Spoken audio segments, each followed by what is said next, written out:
いざ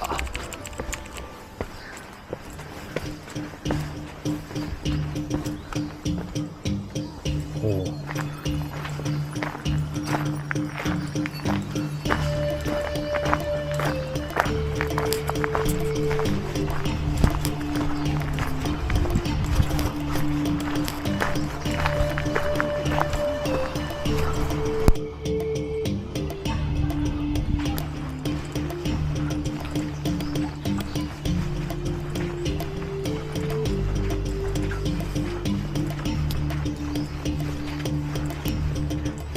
意外と狭いのかもしれないですね。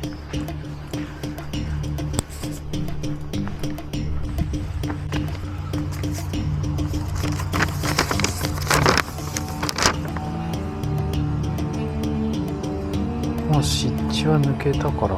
左が野鳥観察なんだけど、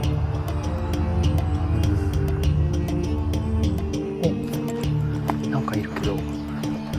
鳩っぽいですね。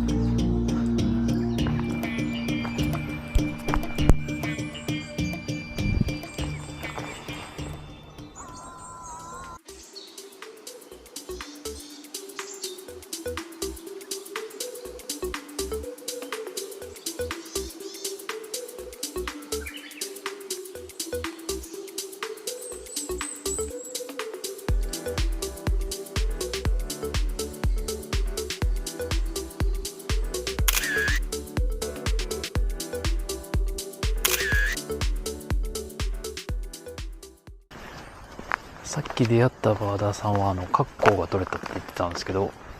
なんかオオワカゲラいやーみたいな感じでしたので、まあ、ちょっと時間帯も12時前、もうちょっとね鳥たちが一回休む時間帯なんで厳しいかもしれないですね。